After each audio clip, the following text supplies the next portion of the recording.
22. Acquis sur fonds propres de la Direction générale du SAEMAP, ces deux engins vont faciliter la mobilité des agents de cette structure technique du ministère des Mines dans la mobilisation des recettes nationales et provinciales. Le directeur général du SAEMAP a de prime abord jeté des fleurs au président de la République Félix Tshisekedi pour les efforts consentis dans l'assainissement du secteur minier artisanal et à Fifi Masuka Saini pour sa disponibilité à rendre plus efficaces ses services. Jean-Paul Kapongo a fait savoir que l'acquisition de ces matériels roulants s'inscrit dans le cadre de l'amélioration des conditions de travail de son personnel. Qu'il me soit permis de rendre un hommage déférent à son Excellence M. Félix Antoine Tshisekedi Tshilombo, président de la République démocratique du Congo et chef de l'État, pour les efforts qu'il ne cesse de ménager pour l'organisation et l'assainissement du secteur de l'exploitation minière artisanale dans notre pays. À son Excellence Madame la gouverneure de province, ici présente, j'adresse mes vifs remerciements pour l'accompagnement et l'appui dont elle ne cesse de faire montrer vis-à-vis de notre service, ce qui a rendu possible l'acquisition de ces deux outils de travail. L'autorité provinciale a tenu à féliciter les SAEMAP pour l'accompagnement dans sa gestion orthodoxe, suivant les instructions du chef de l'État dont les fruits sont aujourd'hui palpables. Elle a aussi appelé les SAEMAP Lualaba à utiliser ces véhicules à bon escient. Il n'y a que la bonne gestion, une gestion d'amour qui donne le fruit comme nous le voyons ici. Alors moi aussi à mon tour, monsieur le DG, je vous félicite. Je vous félicite parce que c'est la gestion d'amour que moi je suis en train de prôner dans cette province et dans notre République. Il n'y a que ceux qui aiment le chef qui puissent travailler au nom du chef et montrer le fruit de toutes les instructions qu'il est en train de nous donner. Ça, ce n'est pas nous. Ça, c'est le chef de l'État. Par ces instructions, nous travaillons. Nous sommes en train de tisser le bilan de notre chef par notre travail. La chef de l'exécutif provincial a profité de cette occasion pour saluer l'engagement de tous les citoyens pour servir la nation congolaise. Bonjour mesdames, bonjour mesdemoiselles et messieurs de partout où vous nous suivez, de partout vous êtes connectés toujours sur Volcan TV, votre nouvelle chaîne, la chaîne de la référence, la chaîne Oezope Sabino Actualité IA Congo. Vous voyez exactement qu'est-ce qui se passe na RDC Mboka Nabiso, RDC Mboka Yabakoko. Un grand merci pour la fidélité Nabino.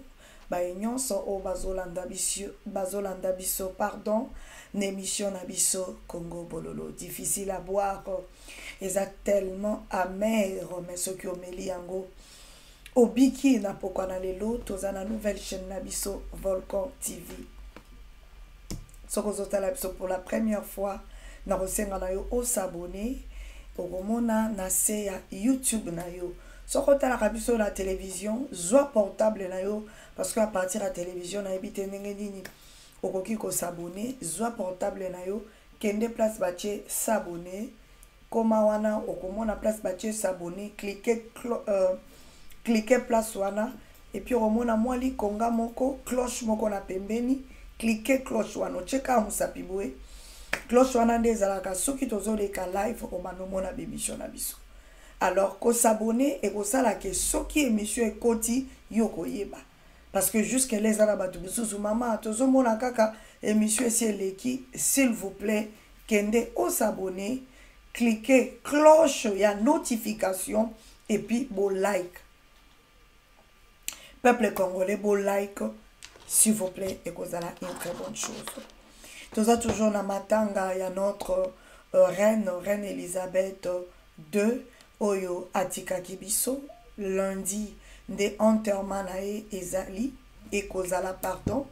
Alors, nous avons toujours continué coller là notre dame de fer, la reine Elisabeth, notre queen ndeto bengaki awa queen mother oyatika kibiso tozo continuer kolela ye et lundi ndeto kende kokunda ye molimo na ye epema na kimia comme to episaki bino Prince Charles oya komi de king Charles Oyo a remplacé Queen Mada.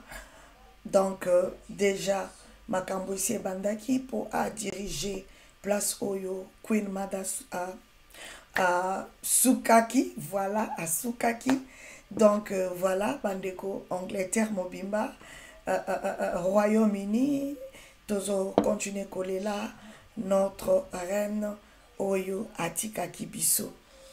Peuple congolais n'a pas qu'on a beaucoup excusé. Là, je vais utiliser mon portable. Bon, mon livre vraiment de l'équipe a retard. Vraiment, bah, excusez belé. Je m'excuse pour ce grand retard. Et ça, à cause, il y a Biba dans classe. Juste qu'on préparait beaucoup de choses à la fois. Et tant qu'une maman, une mère, voilà, qu'on ça beaucoup de choses à la fois. Vraiment, Bolimbi Sangai, n'a bandi émission à retard pour tenir nga regarder. Peuple congolais, il y a à boire et à manger, n'a pourquoi, n'a l'élo. Aujourd'hui, je sais que ça fait des jours où on allait quitter. Et Zali, par rapport, il y a qui vraiment ambiance à gogo. Et Nazopé, sa félicitation, na couple, donc, Banana Biso Babalaki, fête Ezalaki samedi passé. Et Tozala Kiwana, vraiment, je n'ai pas pu, comment dirais-je, qu'on préparer vidéo. Demain, vraiment, on a moi une petite vidéo, wana. Juste c'est pour encourager, comment dirais-je, ma jeune Nabiso, pour encourager Bango, et ça que c'est mingi, tant que tozo balisa, banana biso.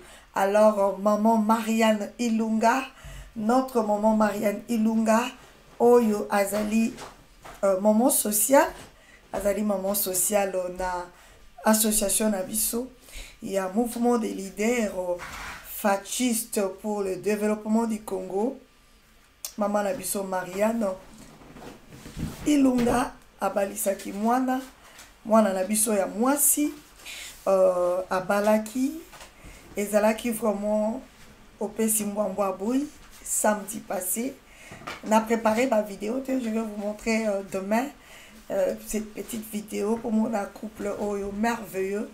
Oyo Babalani, moi on a biso Strel, comme on peut appeler la biso, c'est vraiment passé. La biso Babalanaki, c'était vraiment une grande joie. Félicitations, la famille à maman Marianne Ilunga. On appelle Lombe, donc Lombe, maman moko Lombe makasi, oza maman sociale na kati association na biso, aute kobalisa mwana na moi c'est une très jolie fille, auti pe kobala mobali nepe handsome mais qui vraiment kitoko makasi, lobi to kolaksa bino une petite vidéo pour bomeka ko vivre ambiance au Igwe de la presse à Vivaki hier na kati ya mariage ya bana nabiso et maman nabiso Marianne Ilunga azo senga un grand merci na bande konyonso o ba participa ki na kati ya soirée wana kolia ezalaki ya gogo mariage moko ezalaki mariage moko ya classe et loko makambo nyonso elekaki très très bien bitumbate makambo nyonso elekaki très bien kolia komela ezalaki vraiment réussite et voilà bande kona poko na lelo tozo ki directement na ba sujet na biso toko débattre na poko na lelo ce soir toko lobela bino par rapport il y a il y a Mokonzambo quand ce moment tozo lobela bino aza déjà kuna na Nairobi bazo yambaki Mokonzambo ka tokopesa bino ba image lobby mais na poko na lelo Mokonzambo ka asakitaki na mabele ya Nairobi et tokolobela bino par rapport à force régionale oyo tokutaki koyebisa bino bomeka koyeba mwa moke poto solo la kito mituna kito lobi mais Uganda na Rwanda toye komona lisusu parmi communauté à est oyo Congo eza na kati eza membre na kati komona ke Rwanda ne mutezo bundisa Congo komona lisusu ke non bauti ko signer accord pour la kopesa force régionale la bango on s'est demandé mais qu'est-ce qui se passe au Kolkabo et la réalité na pourquoi na lelo to ko tala en profondeur tu expliquer bino maimaza koleka na pourquoi na lelo dossier à Matata Mponyo to kolobela ngo na pourquoi na lelo silence radio de la part ya cour constitutionnelle aza koloba eloko moko te tokoluka toyeba eloko nini eza koleka. Décès reine Elisabeth tozomona mokonzi ya mboka autaki kosigner livre ya condoléance na ambassade ya Grande-Bretagne. Tokolobela yango na pourquoi na lelo. Jean-Marc Kabundo ne s'est pas présenté wapi mokolo na lelo na audience bisika bazalaki kozela ye. Tokolobela yango na pourquoi na lelo. Président ya parti politique Union pour la nation congolaise otobengi na UNC na moment o tozolo balabino asi akomaki na Goma tokoluka to expliquer bino maïbaza koleka par rapport à couple oyo monsieur Kamere na maman na biso Amida baza na moment oyo na mabele ya Goma. Coopération RDC na États-Unis d'Amérique, Joe Biden azako dépêché un nouvel émissaire à sa komakilelo na Kinshasa pour 2 jours bokoluka boyeba aeko sala nini. Et voilà toko sukisa na fond oyo ba décaissé na Rwanda uti kofuta biso 65 millions de dollars a kofuta bonimbisa 65 millions de dollars oyo ba katela kié na totalité a futa biso 325. Uganda uti ko versé déjà hein, a versé déjà bolimbisa. Des fois, tu as la pression a versé déjà na pourquoi na lelo.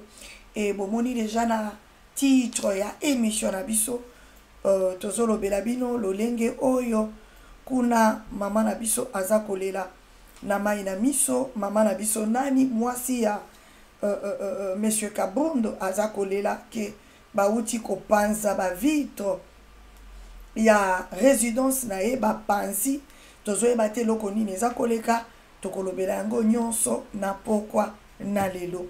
Un grand merci na papa Paul Boavita le grand guerrier, un grand merci na maman Clara Cab la guerrière, un grand merci na papa José Mozart le grand guerrier, un grand merci na bandeko nyonso le grand monsieur papa Guillaume Matondo le grand guerrier ba baza déjà branché connecté bazota la biso na pourquoi na lelo.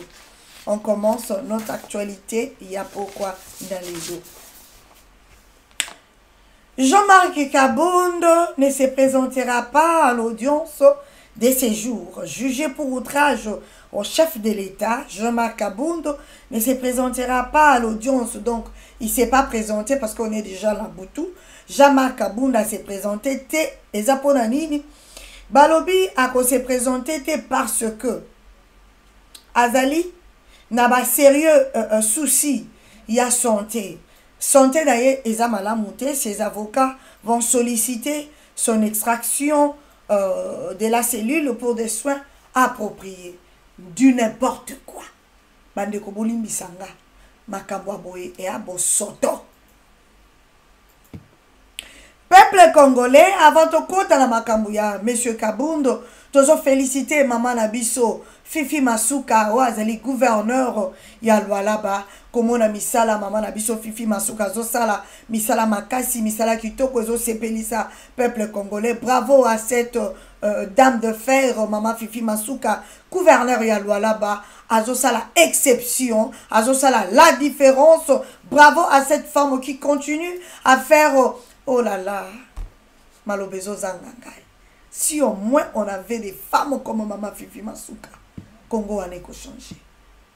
Hélas, les Anabao bazo travailler, mais malheureusement, na Katia Bassi, on dirait Benami Balemi Satou. Les restes, Balali Pungi. Voilà, peuple congolais, bozo na pourquoi na lilo. To continue con actualité, il y a Monsieur Kabundo. Tozo lo baboui. Oh là là. Peuple congolais, bolimbisanga. Ah non, c'est pas possible. Les lobos, excusez-moi, là, ça, c'est la moi professionnalisme, parce que on va utiliser notre portable. Vraiment, mes excuses, je n'ai pas eu coach biloko nyon sur l'écran pour l'axabino. Et maintenant, souci, oh, la linga cabino, je me suis dit des jours, je ne suis pas passé aujourd'hui dans les cabins, botala quand même, qu'est-ce qui se passe à partir, il y a portable Nangai. Nous avons Nous allons tous et puis nous allons commenter. Peuple congolais, vous allez voir qu'est-ce qui s'est passé na makambo ya monsieur Kabundo.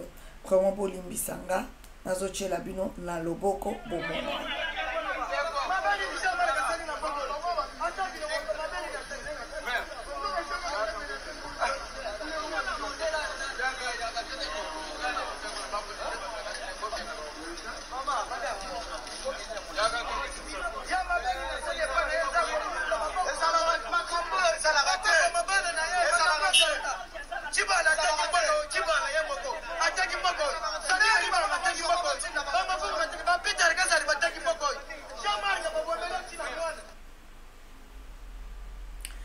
Il y a une autre, la deuxième vidéo, vous allez m'excuser.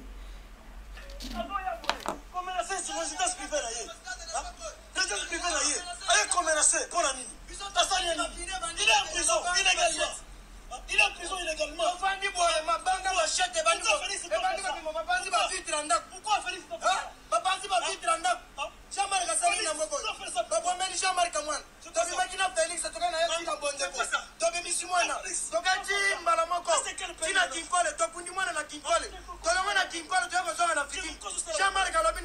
Chers téléspectateurs, tel que vous le constatez, nous sommes bel et bien Kingabois à la résidence de l'honorable Jean-Marc Kabound.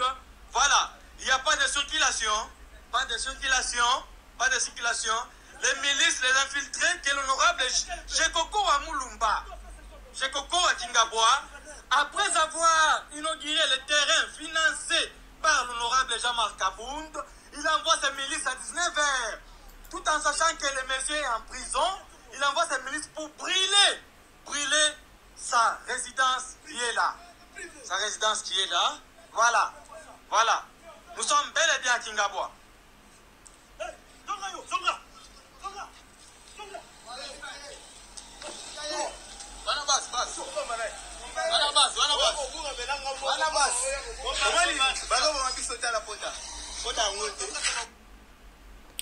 Et bandeko Bolimbi Sangai o ezali dernière vidéo. Non, l'autre. Oh yo yo. La dernière.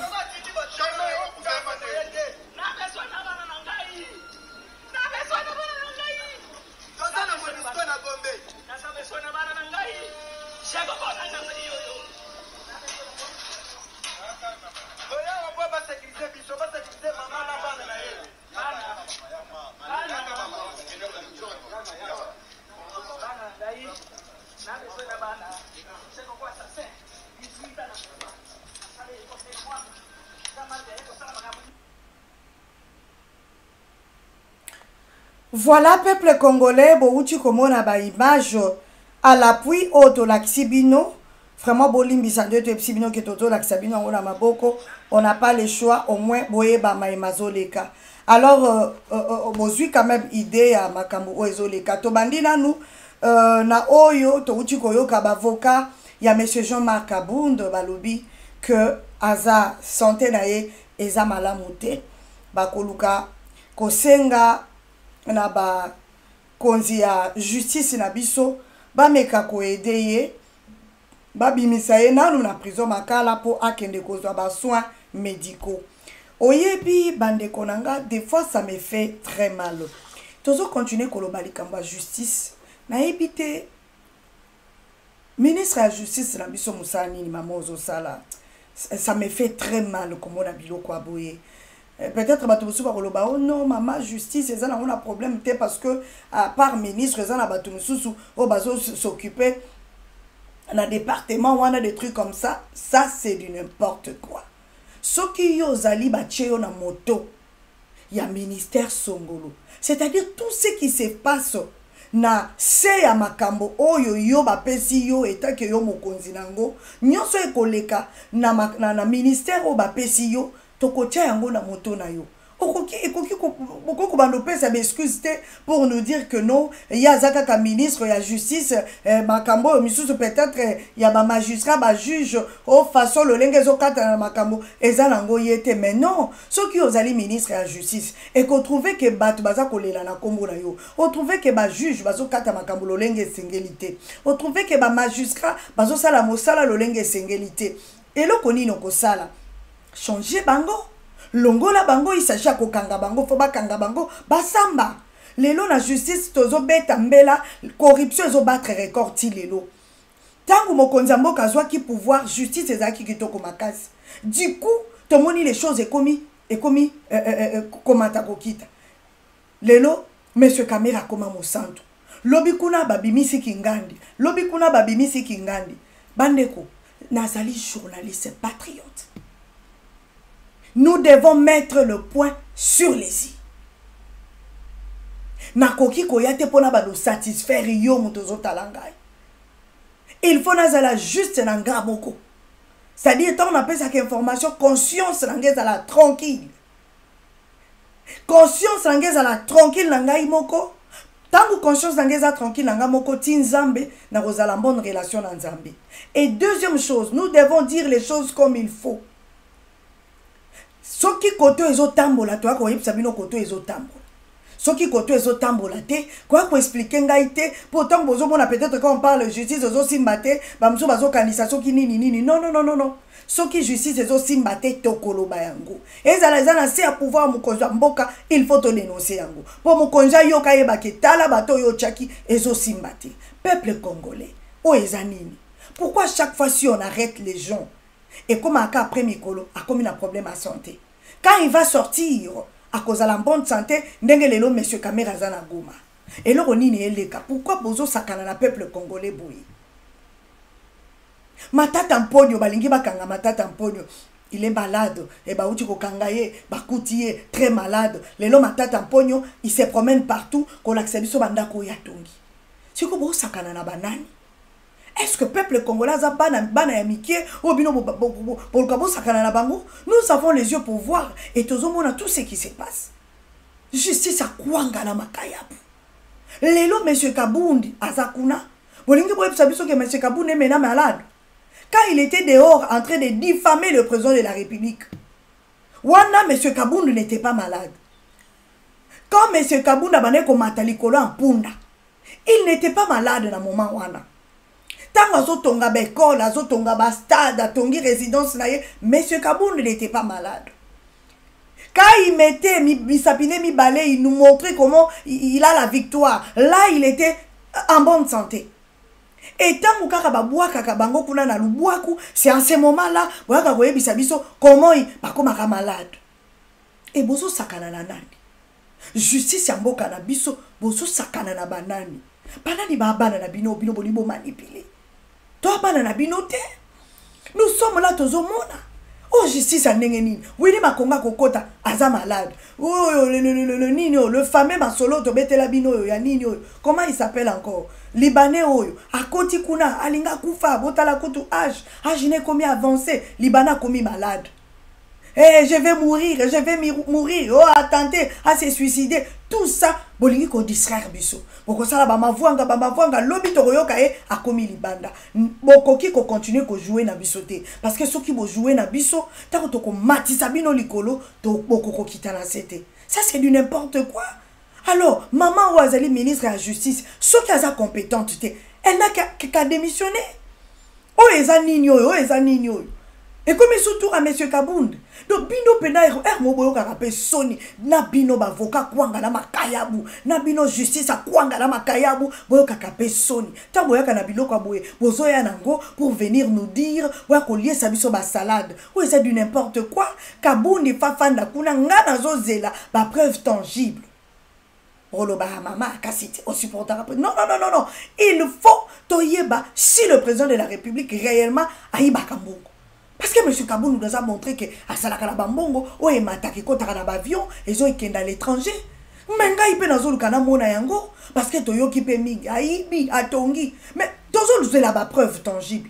Mais pourquoi vous voulez nous embrouiller na solo? Ah ouais bandi boy. Après une semaine toyoka, Et que souka koute comme aza évacué wapi il est pas se retrouver en France ndenge na minute yo monsieur François Beya aza na France. Ça c'est du n'importe quoi. Peuple congolais nazongeli siko makambo to uti komona oyo madame Kabundo azolela pour dire que non j'ai Coco Gérard ou sa vice-gouverneur azo traité de criminels et consorts. Na lobby nazo sala bino rectification. Botika na lubiso to fanda. Eza na moto moko te oyo balinga lokola j'ai Coco Gérard. Naza je voulais dire avocate na été. Naza on a pété pour la défendre j'ai Coco Gérard. Mais toza bana kin ne grandi na Kinshasa.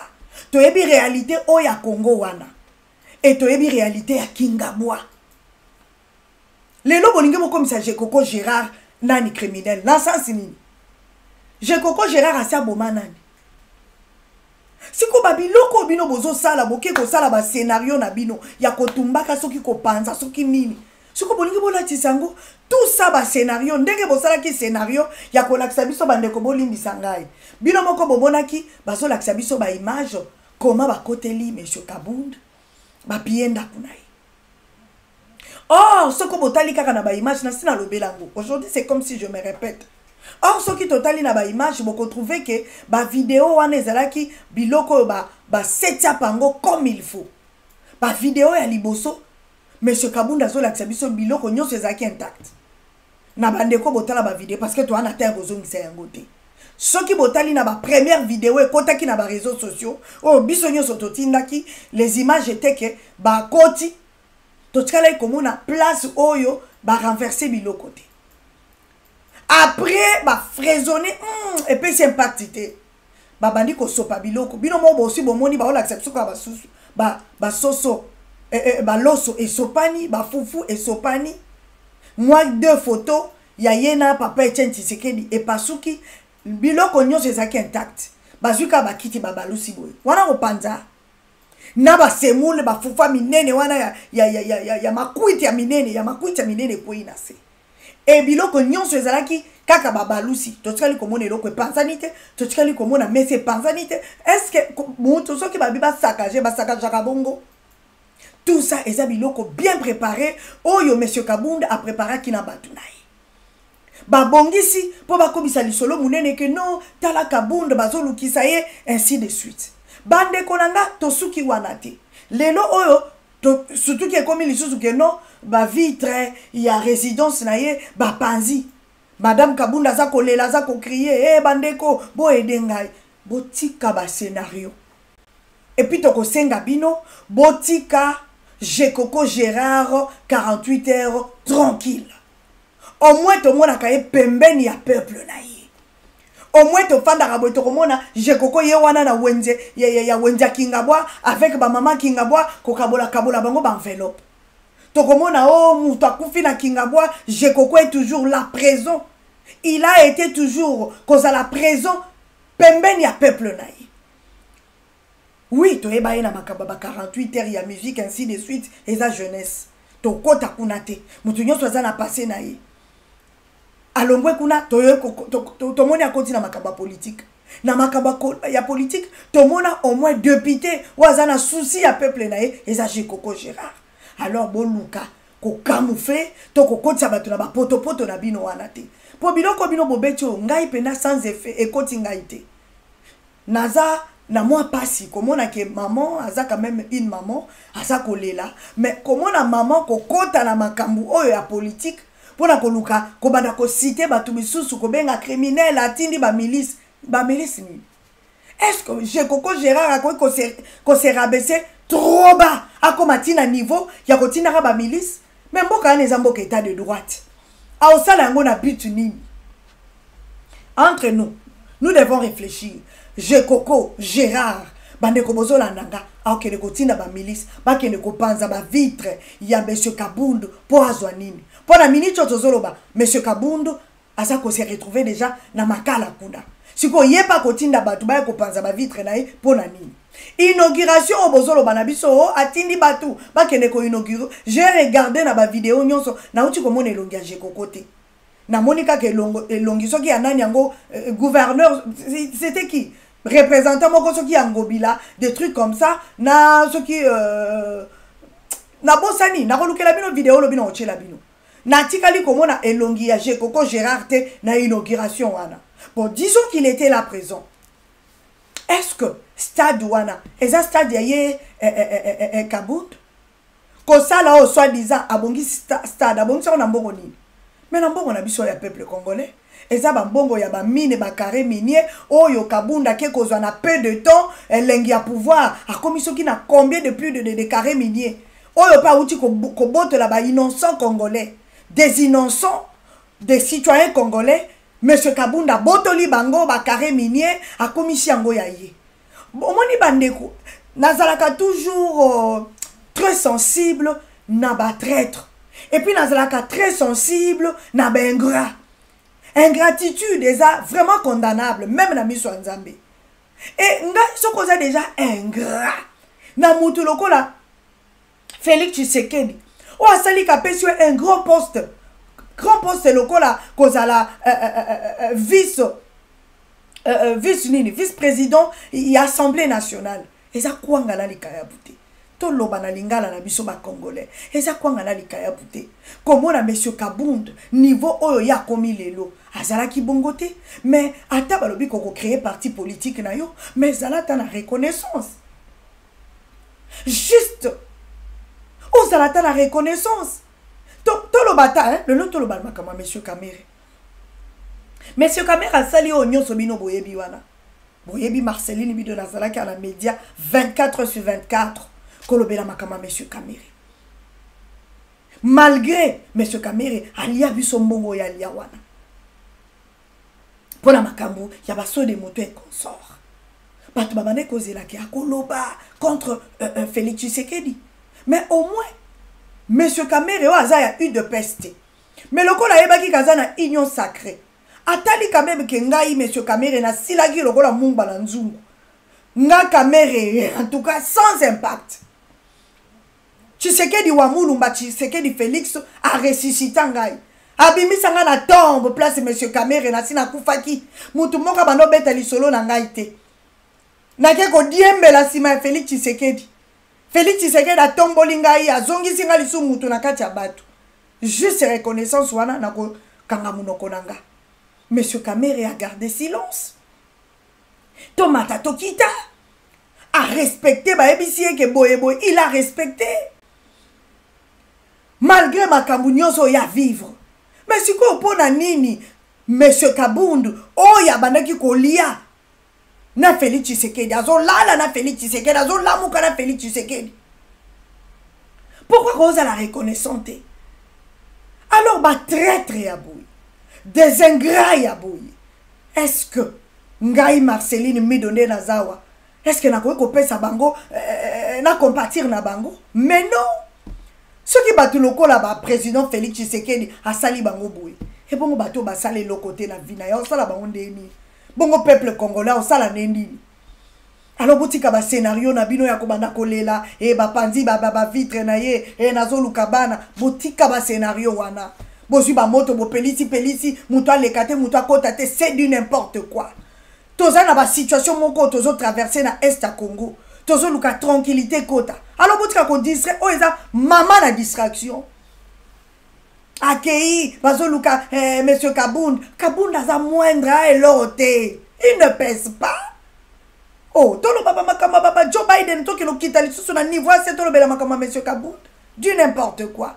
Peuple congolais, biloko bozo mona ona ba réseaux sociaux za ba scénario. Botika Jekoko Gérard Mulumba tranquille asala musala na ye.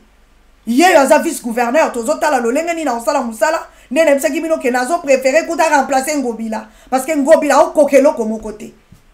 Biso tozana po to pakola batu mafuta te so kokito kokite.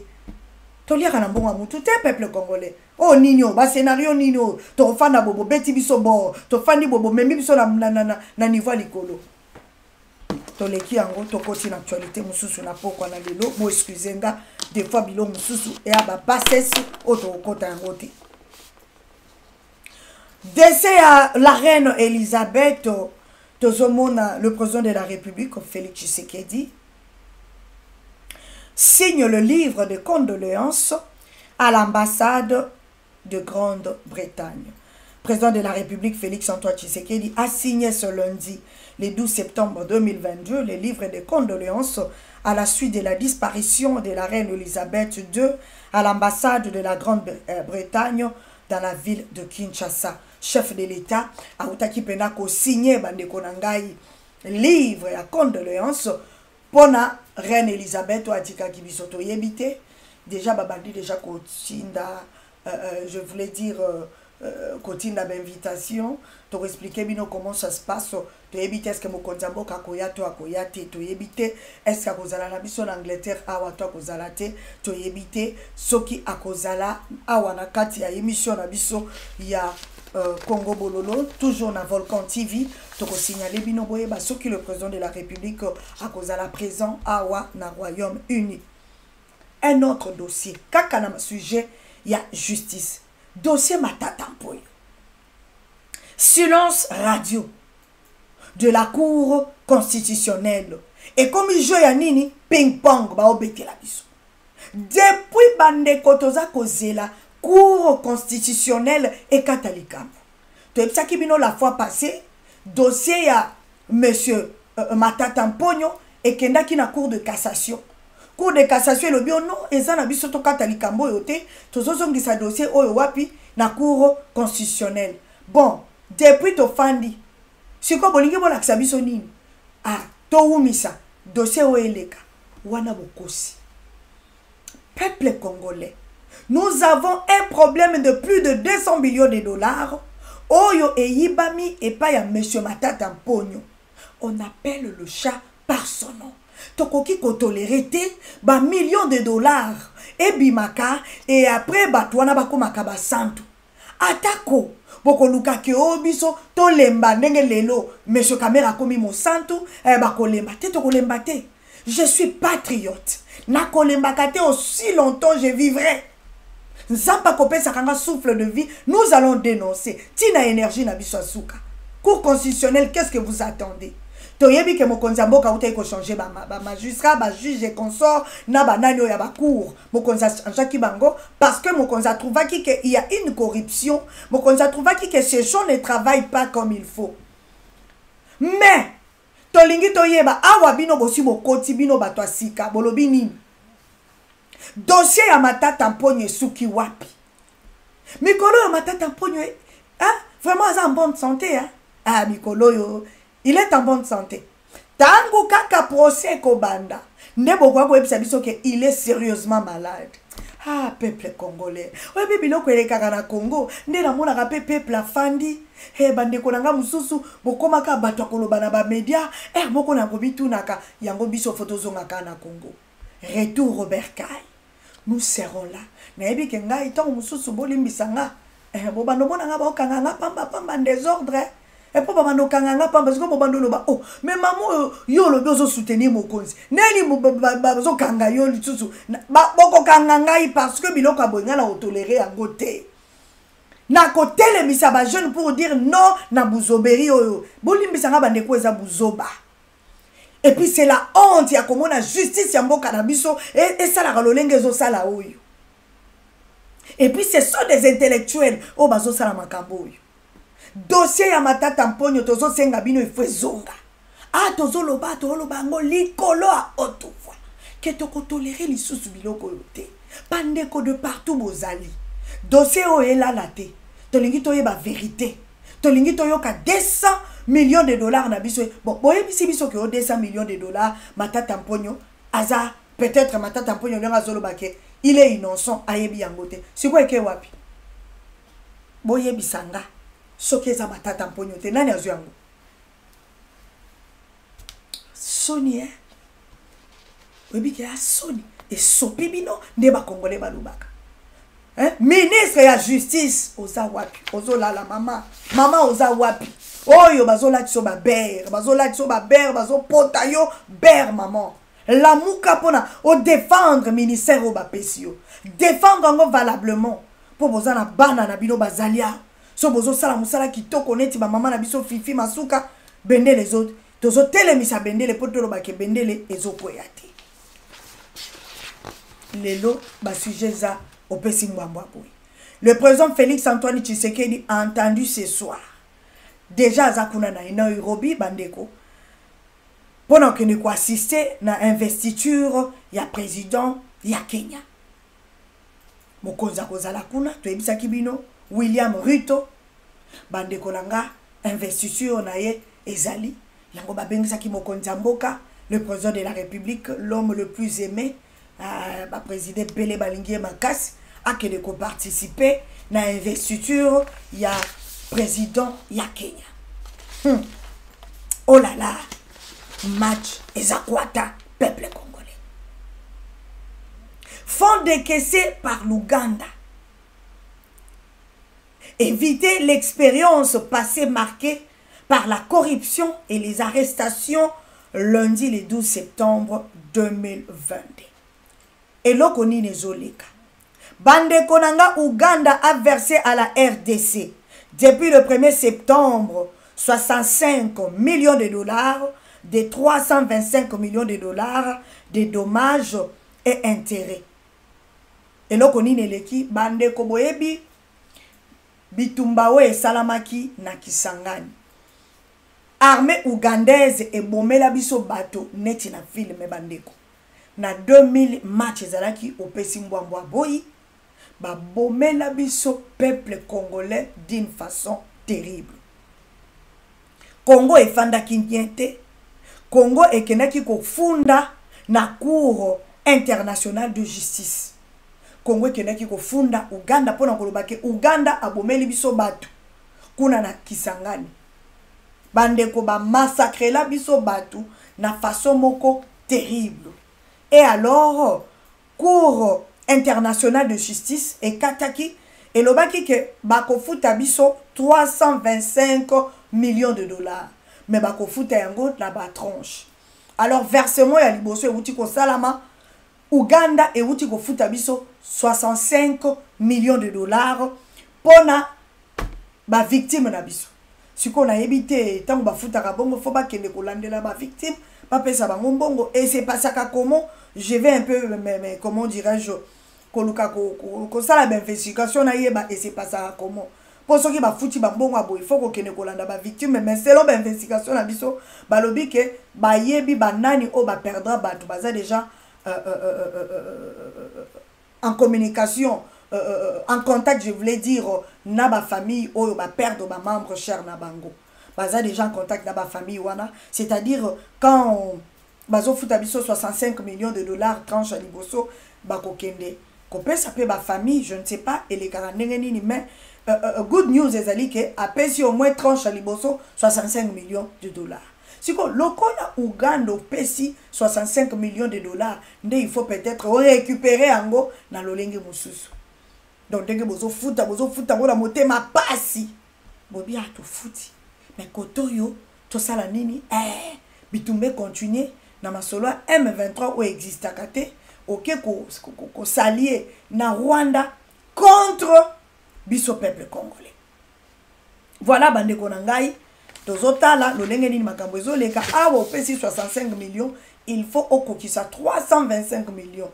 Ezate bopesi 60 au fouti 65 millions to komi kozela Uganda yaka kopesa deuxième tranche nzimwaka bomona na susute lokola Uganda uti kopesa 65 millions et puis 65 millions bande ko boye ba ke bateau ba mayele mabe yango to kota lelo na moi profondeur po boye bi la fois passée tu expliquais kibino makambo lolenge zoleka lelo to zwi lisusu ba information ya sika pona epsa kabino na tongo lisolo teleleki na poko na midi lisolo teleleki. Na boutou, politique ils ont changé. Politique ils ont changé à chaque heure. Na RDC Mboka na biso, kuna na ba partenaire privilégié na biso. Peuple congolais et le konini isolé. Ah. Oh là là. Sokozota la biso la première fois kende o s'abonner au mona bakomi abonner, kende au s'abonner, kende vraiment na YouTube, s'abonner na Volcan TV et puis au cliquer cloche, il y a notification et vous allez une très bonne chose pour oyebake toza live. Vital Kamerhe est arrivé à Goma. Le président du parti politique Union pour la Nation congolaise, Vital Kamerhe, est arrivé en ville de Goma, chef-lieu de la province du Nord Kivu, en début d'après-midi de ce lundi, le 12 septembre 2022. Bandeko couple Oyo ya Monsieur Vital Kamerhe et longo na Madame Amida, bandeko nde tozolo banabino, bakitaki lelo na mabele ya Goma. Accueil ezalaki chaleureux, nebisaki bino bobo sanate que Monsieur Kamerhe yena Monsieur Bahati Lukwebo bazalaka ko babundaka pona leadership nani aleki oyo bwebaka masolwango lolenge et salamaka. Alors bandeko nanga bozolandanga tebisaki bino que Monsieur Kamerhe batindiye et pas chef de l'État akende koluka kobongisa pona kosilisa crise o ezalina est ya Congo. Bandeko ebele babengi nga babi mama mais ndenge nini makamwa Monsieur Kamerhe mama Mido yo moko fungba magamozo fungba mate. Peuple congolais bozala tranquille. Match eza kitoko makasi. Naebisa kabino que le chef de l'État azali Monsieur Oyo azali mieux informé que les Kabiso. Et je vous ai dit, tout ce que le chef de l'État salaka, azo salango pour l'intérêt du peuple congolais. Nous avons un nationaliste au sommet de l'État. Nous avons un Congolais de père et de mère au sommet de l'État. Tout ce qu'il fera, ako salango pour l'intérêt ya peuple congolais, bako sabino te. Negato lo banabino ah. Monsieur Kamerhe bafandi saki. Et bino musuto ko lo bate meto e bisabino kapo to meka ko lali sabino pongi mwa muki. Pona ebi la fois passée batu musu ba lalite basali ba cauchemar mais mama kamunini te. Pande ko to ko ya bando e bisabino ka te ko nezo simba. So ke zo simba te foto ya ko e bisabino ke zo simba te. Pona nini po biso peuple ndo tozali nini armée ya suka auto défendre mabele na biso. Tu vois qu'on se préparer spirituellement, physiquement, moralement, na nyonso. Toyeba nini tokoki kosala poto sauver la RDC. Bandeko bolanda ngai peuple congolais bafandisaki Monsieur Kamerhe. Bayebisi Monsieur Kamerhe awa yoza kokende kobosana te ke ndenge tozali awa tozana président memo. Ndenge na okaki batu mususu. Oh, Monsieur Kamerhe est l'homme le plus dangereux. Mama Mido, Monsieur Kamerhe, azali serpent ya mitu mibale. Bandeko. Totika biloko yo. Voyons voir eloko nini solika. Moko, pao ya biso. Monsieur Kabundu, il nous a trahis, n'est-ce pas? Et peut-être peu romo na kamuto bino bozo banga, bobo ni pas trahir na été. Mais elo qu'on a lingi na ebisa bino lelo. C'est lo ba information na zui. De partout na koti pour na koluka information. Totikali to sali bandeko to sali ba recherche na niveau nyonso. Ngande ko na bino moi si toke ko toucher la place to toucher raté poto ebelo ko nini eleka. C'est-à-dire kokende oyo Monsieur Kamerhe akei kuna na este ya Congo babenda ye matoi bafandisa ye bayebisi Monsieur Kamerhe soki kaka moindre erreur tosukoli maboko bayebisi Monsieur Kamerhe makambo oyo ya prison makala ete ya yo. C'est-à-dire devant yo ozali nde na président de la République oza na opposant oyo azalaki Félix était oza devant un président de la République oyo na armée oyo na minduki oyo soki alobi i esalami soki alobi o esalama o esalami. C'est-à-dire azali te Félix oyo bozalaki na ye avant. Alors zala très prudent ko trahir te toche yo ao mais tocheli yo mi biso. Alors peuple congolais ndenge tomoneli makambo balobi jusque là Monsieur Kamerhe azo sala musala na ye kitoko. Et na investigation to sali, monsieur Kamere azo senga bachaye premier ministre à garantir le président de la République à EBCA pesanga chance. Bandeko, monsieur Kamera yebisi mokonzi mboka tango bakutana ki na Bruxelles, nebisa ki bino na bi jusque là na nous azui information te.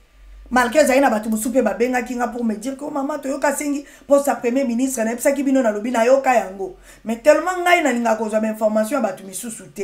Tellement na linga rapé ko loba makambo ba tu misu ba lobby te. Na linga kana lobe loko yo ngamoko na yoki na mato inange pi na vérifier yango.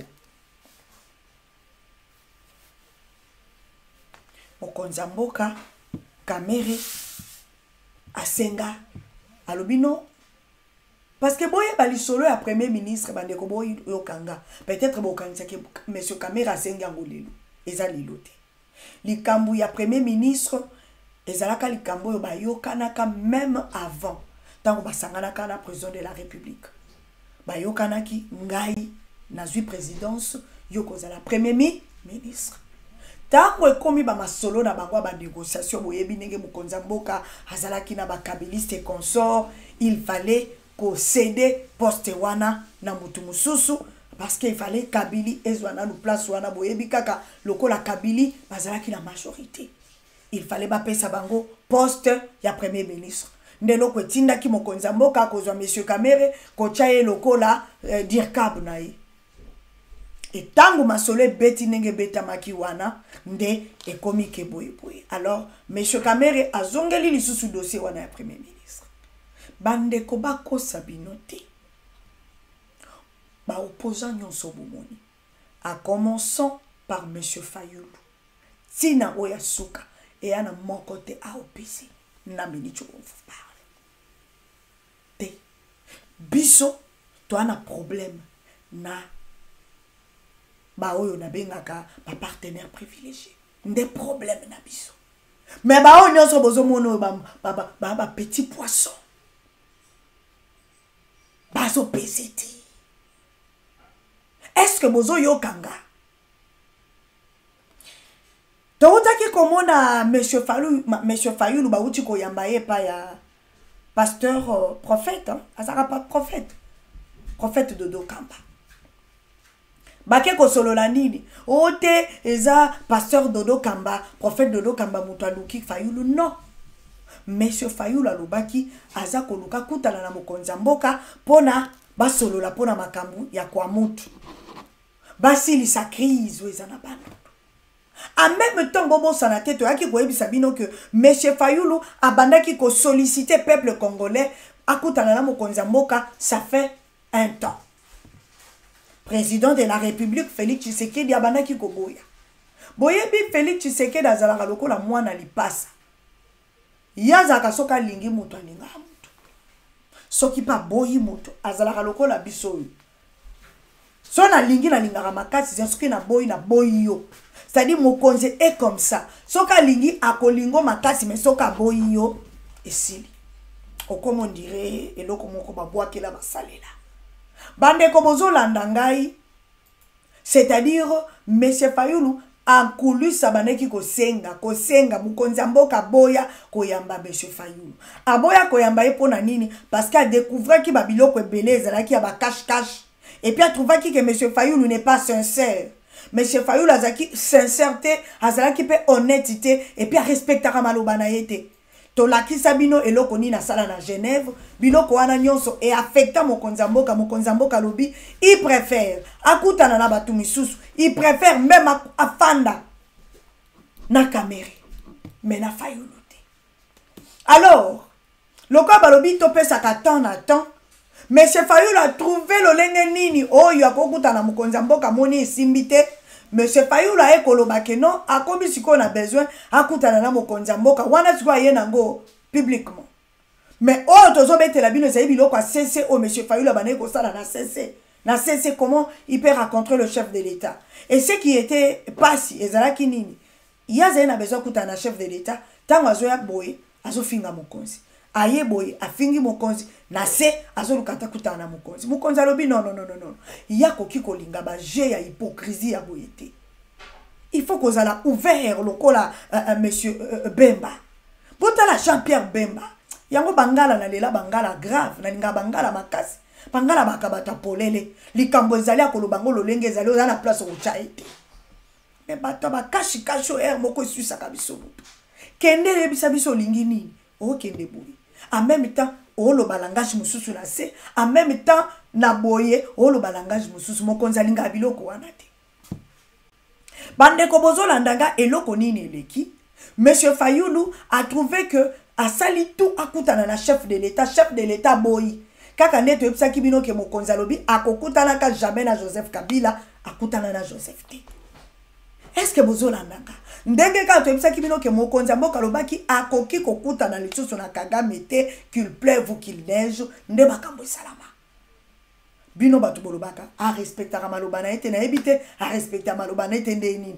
Na moni batu busu basaleli biso toute une émission bazo expliquer ndenge fachi appelle ça ba promesse à réaliser kate du n'importe quoi.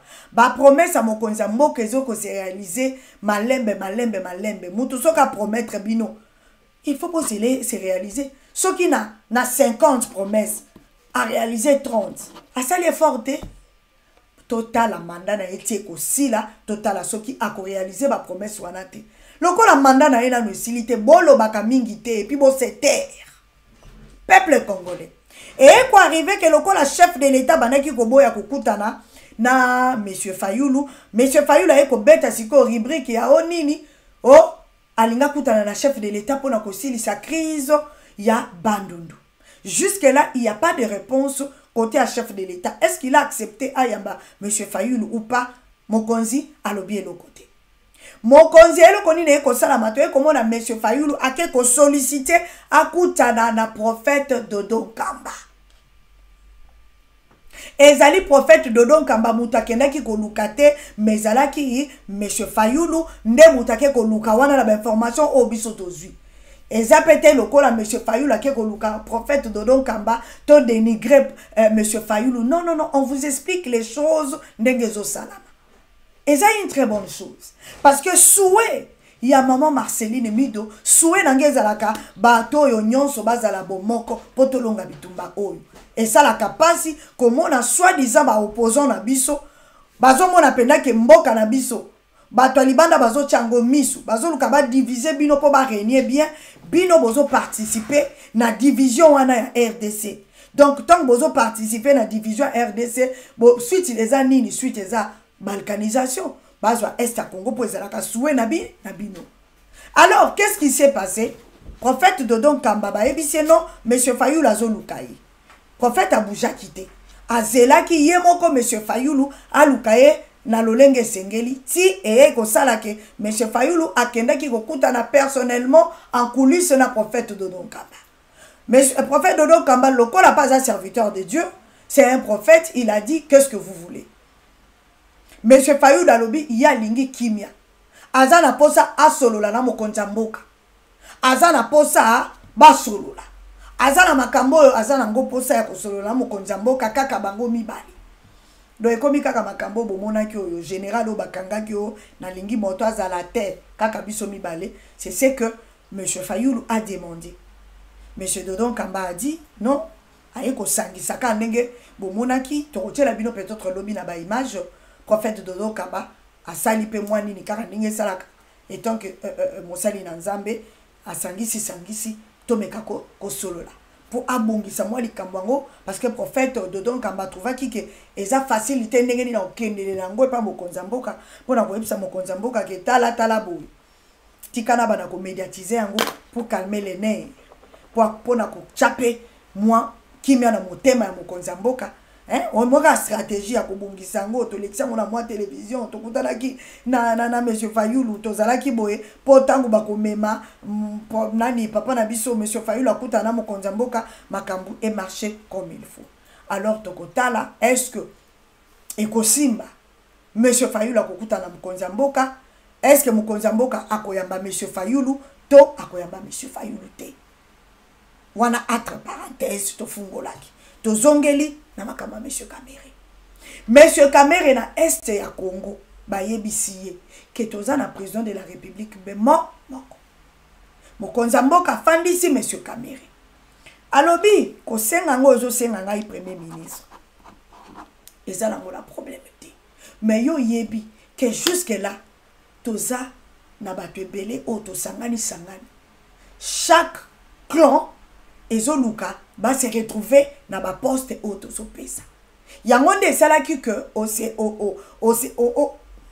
lingala pesa la kana problème yango esalaki que ozalaki premier ministre po totala soki tokoki kopesa yo poste mais soki ata topesa yo poste ya premier ministre te tokopesa yo poste oyo okozala tranquille mokonza mboka ayebisi à une seule condition peuple congolais de partout babengaka yo serpent bato baza kotraite yo de n'importe quoi mais ngai Félix Tshisekedi na considéraka yo ndeko na ngai nayebi ke tosala bakord na biso tosangana tosala force nazo senga na yo et nazo loba nalobaki ke pona est ya Congo naza prêt à me sacrifier Kamere ndengo zokende na est ya Congo n'ose même pas au trahir tosali lokomoko soki osali yango cette fois-ci biso na bino ekozala yo na ngambo nga na ngambo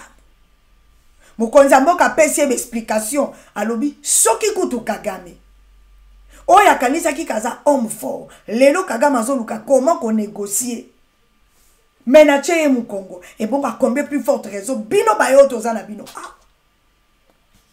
mokonza mboka tant azo solola na monsieur Kamere il avait des témoins que je ne peux pas citer mokonza mboka azwaki na ba témoin ya libanda parce que je vous ai dit que ma solo oyo ya monsieur Kamere ezalaki kakate eloko moko oyo yaki boye ezalaki makambo ba négociation ya libanda alors mokonza mboka lobi ke misu ezali moindre erreur motalo banangelo côté c'est-à-dire bandeko tozala apaisé totala ndenge bale ezobetama kuna na est ya Congo monsieur Kamere a rassuré mokonza mboka lobi ke akotrahir yete akobundana akosangisa batu po ameka kocha kimia lelo nazo répéter une chose boyebi ke na betaki sete na lobi monsieur Kamere tozo senga yo papa yo yela kabiso makamba ba négociation oyela kabiso masolo à dialogue on dialogue pas avec le M23 on dialogue pas avec l'armée rwandaise toko dialogue te. Or quand je disais ça je ne savais pas kezali makambo yo nde na uto yebisa bino mokonza fanda ki asololi mokonza lobi na oyo nyonso yo kosala pas de dialogue peuple congolais mokonza lobi pas de dialogue na M23 pas question ya bato oyo ya M23 ba intégrer armée na biso bandeko lobi na préparer le bino une vidéo ya ndeko na biso journaliste auti kocha yango na moni bato babimisi ba video njoka na période ya Mobutu masolo ya est ya Congo exista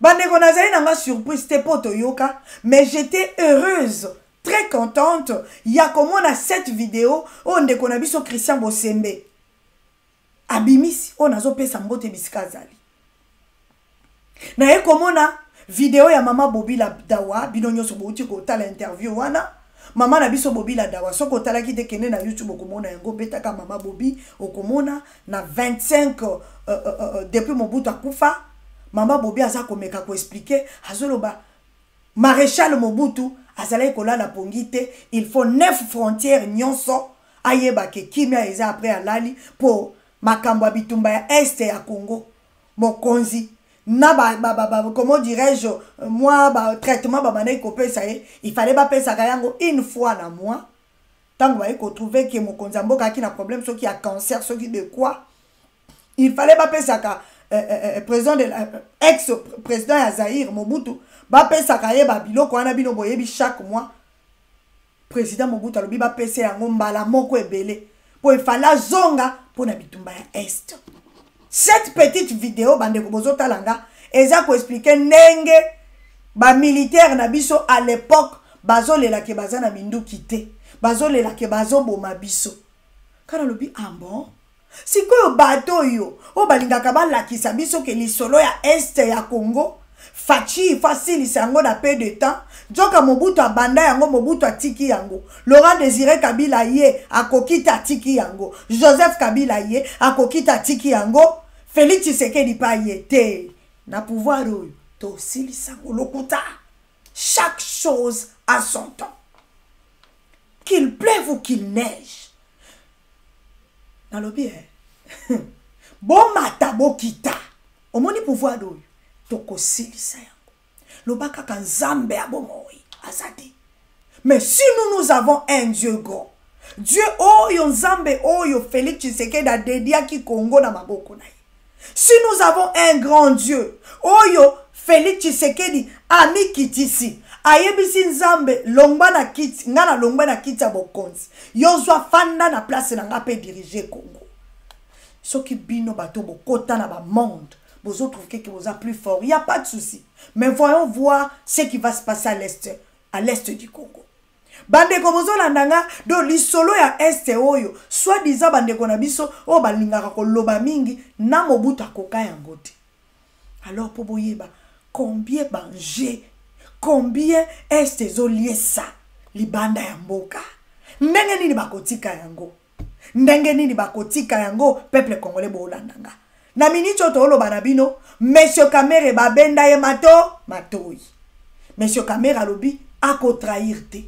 Ye wana kiti na mwasi na ye, tokotala comment les choses ont marché. Puis bobo sanate, tozana batuna biso bazakuna, o babando pesa biso information. Ce qui moindre pépin, toroye la bino apo to expliquer bino, mais jusque là, Monsieur Kamere n'a pas encore trahi. Azawana aza ensemble na biso azali allié ya mokonzi mboka total ndenge makambu ezokende liboso pona uto yebisa bino tozaka ka kolela pona Kamere me bao ya biso ba misusu soit disant o kutu to ndima kite ata na ndoto to lota kite surtout ngai soki na kanisi énergie nanga oyo na dépensa pona ko kumisa Monsieur Kabund lelo façon ya trahir abwa kelinga mai na makolo na ko tolérer ba bêtise wana te. Voilà côté dossier ya Monsieur Kamere yango wana tokoti sikoyo na grand sujet ya pourquoi na lelo société civile ezo senga na président de la République Félix Tshisekedi Tshilombo a ordonné le lancement ya offensive contre le M23. Société civile elobi me bino bo fandi kakao soki na offensive ndeto ebisaki bino siko boko attaquer mokolo nini balobi trop c'est trop tozo senga na gouvernement na biso tozo senga na président de la République attaque fait salama to expliquer ki bino to lobi ke biso to fanaka na défensive défense pourquoi tu ça ki bino ke no armée na biso loko elobaki ke eza na ba armée et c'est qui boyo kana no likambu à l'époque ya Mobutu vidéo wana natali bango pe bazolela ki o baza na ba arme ya makasité soit disant bango nde ba rebelle bazana ba arme makasi koleka république koleka Zaïre à l'époque.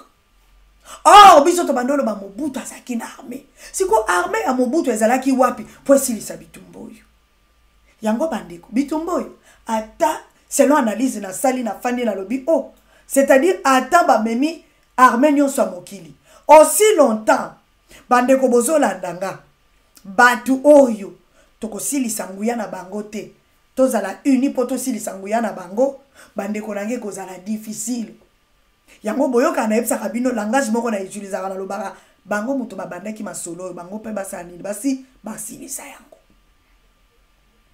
Société civile ezosenga na président de la République et lobby tolingi sikoyo au lancer offensive contre M23, c'est-à-dire contre armée rwandaise. Tolembi makambuya o tozakaka côté ya défense bandeko bozola nanga total asoki mokonza mboka akoyoka mbela ya société civile force régionale nde mama na likambo na pourquoi na lelo potosukisa na envoyé ya États-Unis d'Amérique au ya uti kokita na Congo boye ba ekosala nini force régionale bandeko Rwanda va se déployer dans l'intérieur et territoire le long de la frontière Yanini en guise de sa protection. élections. Oh là là, une bonne nouvelle.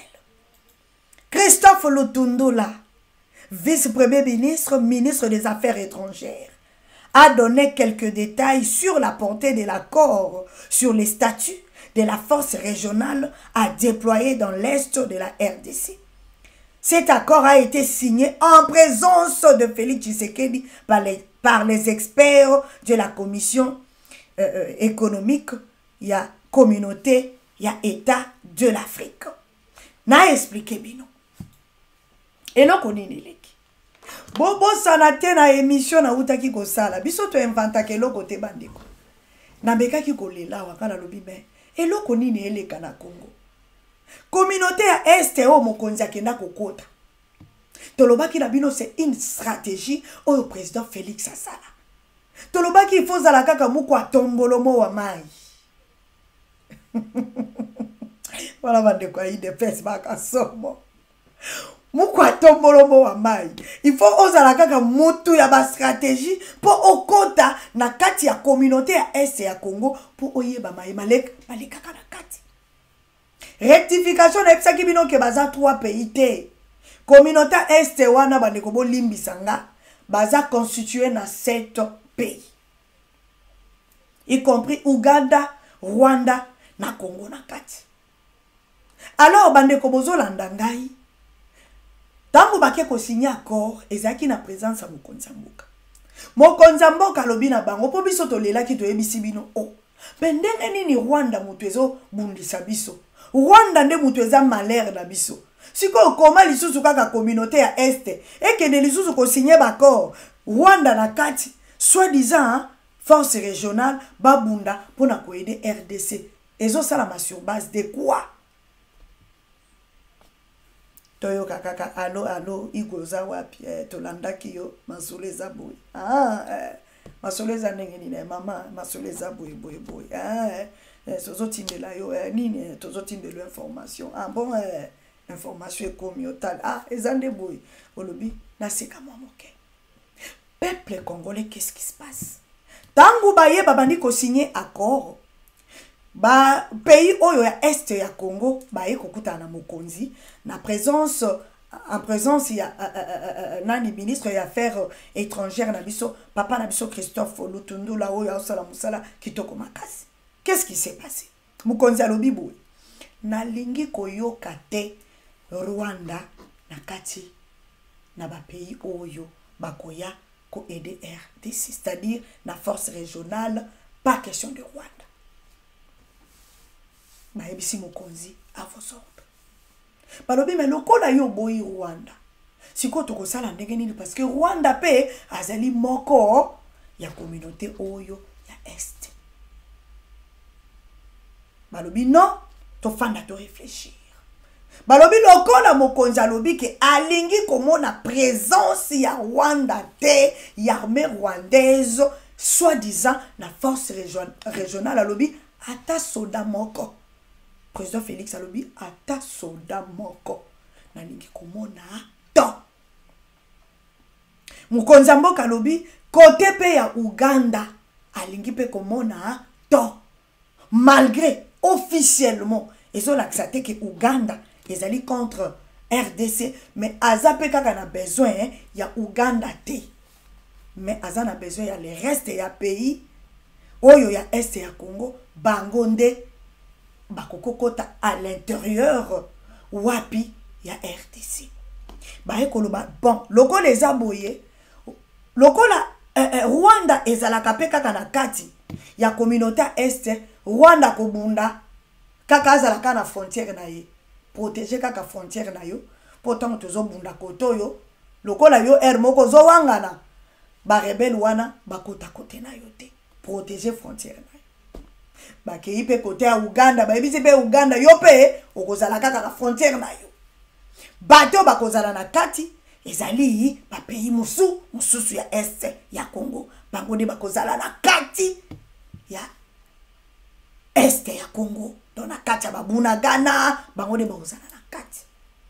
Peuple congolais tangu message comme pa Kagame habité makambo yo ekomi ko ya moto makasi kaka maswi kizunguzungu bandeko kaka balobi nde oyo bandeko c'est-à-dire avant bakutana na mokonza mboka eza mokonza mboka makambo ayebisi bango tangu bazoya deja kokutana na mokonza mboka pona kosigner baccord nde siko bayaki po bayebisa mokonza mboka ba réfléchir nini po ba satisfaire mokonza mboka parce que ko exclure Rwanda mbala moko et ko bima malamu te parce que Rwanda pas za na kati alors yo Rwanda fanda kaka na frontière na yo battre la frontière na yo koya koto yo te balobi baza pe la besoin ta soda na yo moko te lokola pe yo lelaka o ozala bato FDLR ba tungizaka yo bon yo fanda kaka na frontière na yo kokota koto yo te suka beku kuna Uganda pe koto yo pe balobi pe yo pe outi ko signer bakor na Kagame yo pe zala libanda bande ko bozola ndanga na masolo to ebisaki bino armée ougandaise ekotaki na kati nyonso wana basukoli bango oui Uganda tozondima aide na yo mais yo pe garder kaka yo pe zalaka na frontière soki moindre erreur batu balingi bakoto signaler biso yo pe zalaka na frontière na yo mamma mia moto na moto nada kobio papa Bolbo a vie dans les grands guerriers donc moto la frontière na ye peuple congolais. J'étais très contente na lobi voilà makambo tozoluka bandeko et ça na batu mususu otala bango facha zo sale no côté n'importe quoi et facha voyager n'importe quoi c'est-à-dire tout ce que le président de la République azo sala ngon intérêt à peuple. Donc c'est-à-dire ndenge toto kakawa pendant soki 1h40 igwazoloba toto kakapamba te. Siko boyo kama solo eza wapi. Oh là là. Bande konangai. Neto ebisaki bino que président comment dirais-je to ebisaki bino secrétaire d'état américain soki bazoya bayaka na message to ebi solo nini o elekite. Bandeko chombo bato babesaka biso information babi mama eza boyi oyo loba te oyezaka po echayo ozala kimia mokonza mboka bandeko nanga masolo a Russie ndeto bandeko yebisa bino est-ce que mokonza mboka akei to akei te mais boye ba ke to yebisa ki bino mwa vérité moko awa to lobaki ke masolo esombamaki. Et ça, biloko toko ko akolobango na média te. Mais des fois tolobango ka moi crèche. Wana ezaka entre biso. Po boyeba. Bolanda ka bilobela mwanza te na ba média o eza corrompu te. Bande ko loko nini leki. Chine yeba uti ko signer accord militaire. Wana il faut na vérifier yango. Pour information na vérifier yango comme tel te mais ça o ekomeli biso na maboko souci na ngezala ki na yeba eloko nini oyo envoyé américain oyo to expliquer bino yango de to souci na actualité lelo to expliquer bino eloko nini na osala la RDC bandeko mais par rapport ya Rwanda bandeko nanga to epsaki bino ke masolo ezo sombama yango boyoki société civile et uti kolobake mokonzozo zela nini o attaquer tozo senga na yo o attaquer parce que société civile na investigation pardon sali a trouvé que minduki sombami neti na film peuple congolais eza na vidéo moko bolimbisanga nazokota na vidéo wana pona kolakisa bino yango. Les lots rosa moi tamula en tout cas bo excusez bo ebi que soki na leki des jours te na romaka na moi makambo ebele ya oyebi sabino. Cette vidéo je vous montre ça na maboko bandeko. Voilà. Au total, 576 militaires du 2e bataillon spécial des combats en jungle et spécial para ont achevé ce jeudi 8 septembre 2022 à l'école de police de Kasangulu au Congo central leur formation complémentaire de vie en forêt. C'était en présence du chef d'état-major général des FARDC, le général d'armée Mbala Moussense Célestin. Après leur remise par les éléments français au Gabon à la partie congolaise le 9 juin 2022, ces militaires ont, après avoir appris des techniques spéciales des combats en forêt, perfectionné durant 15 jours ces techniques en base opérationnelle avancée, BOA. Pour ce faire, ils ont exécuté des exercices pratiques pendant 11 jours afin de vivre une ambiance forêt. Pour démontrer les niveaux de formation et leurs capacités professionnelles, cette fin de formation a été sanctionnée par un exercice final de démonstration en tir. En infiltration en cas d'attaque BOA.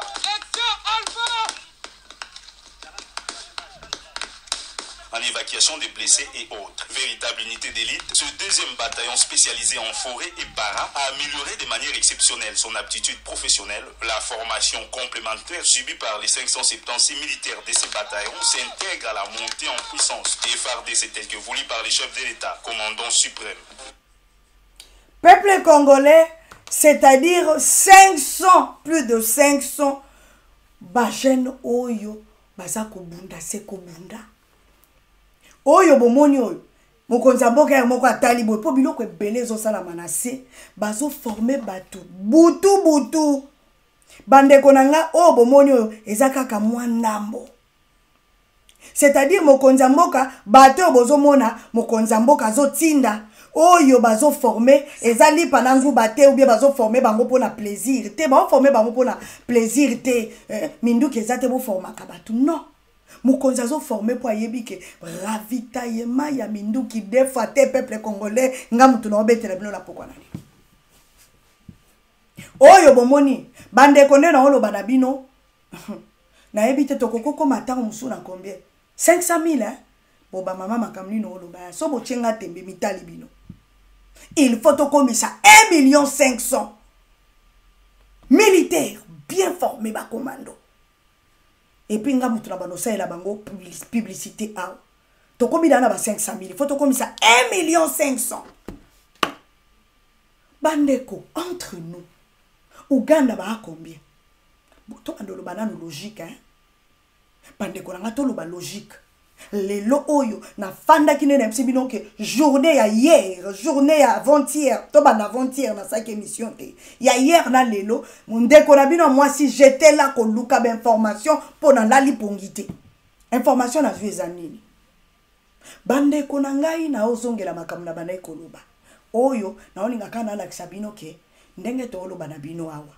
Ba jeune bazo recruter bango. To epsa ki bino ke côté ya M23 bazo recruter ba jeune na biso to lela kya tango na lela ka njoka ba konzi ba yoka biso na leli na bi me ba konzi boza wapi bazo recruter le biso bana na leli pe na lobi bazui ba villageois na biso ba kimi Bunagana ba kei libanda ba kota ba Uganda kuna ba kote kuna ba kena Rubatama siko na suka nango ba kamati ba villageois na biso ba ke kotika bango 15 km na Bunagana place ba ke robomba bango kuna. Alors tozo yoka soi-disant babikolo mususu ndezo kota, c'est-à-dire ba Rwandais ba komi ko remplacer bana ya mboka. Balobi na ngai, balobi mama zala tranquille. Soki omoni bazui peuple congolais batie nanu à 15 km. Ndenge bozo yoka ke o bikolo mususu ba Rwandais baza kokota. Balobi mama Marceline eza politique bozala kimia. Po souci na biso eza to silisa bango.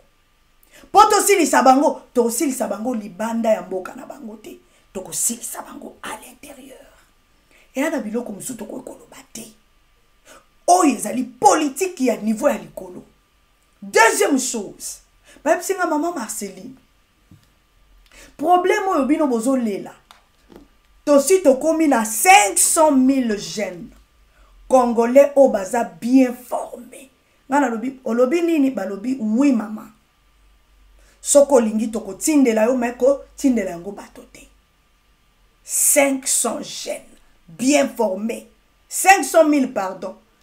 Tozo sa l'effort tokoma na 1 million. Ngakuto na bakisi 500 000. balobi nanga siko totala nombre ya population ya Rwanda. Abi mama tango bino bolela kalelaka bozoloba. Oh ba villageois ba kimi. Ba Rwandais ba koti. Abi mama ba Rwandais soki ba koti ba koleka ta 400. Ngalobi te, alobi voilà. Siko bolela nini. Depuis babanda kokota. Est-ce que l'équipe population ya est ya Congo? Alors ceux qui biso tolobi ke bino bo fanda nano botika nanu bakota pona masolo songolo tozo sala toya oyebisa bino ngona media bo apaiser po sala bato ba émotion te eloko ya misato balobi mama obeleli awa ke ba commando kuna na Angleterre basundoli bango ba commando soki 273 to ebisa kibino alobi maman accord c'est-à-dire accord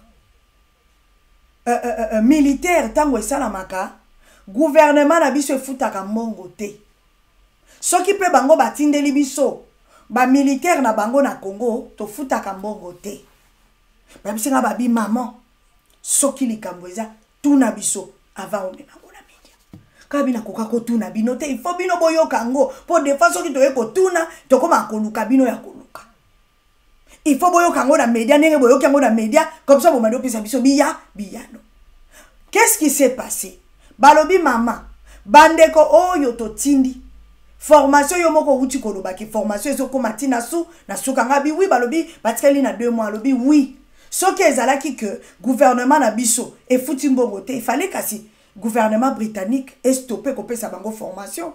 Pourquoi bazo continuer pesa bango formation? Abi maman bazo continuer ko pesa formation parce que mbongo to futaka te ba corps militaire to yebi ndenge nini to salanaka ba yebi lolenge nini bakozwa biso pe to yebi lolenge nini oyo bazo pesa la formation soki to tindi batu na formation bakoki ko vivre luxe te siko bato yo bakei pourquoi bakomi la média question batuni ngai bakomi la média ndenge nini bakomi ti na niveau ko contacter ndenge nini ndenge tozali awa gouvernement ezo s'occuper na ba famille na bango balobi nanga mama benga famille songolo benga songolo kende kotuna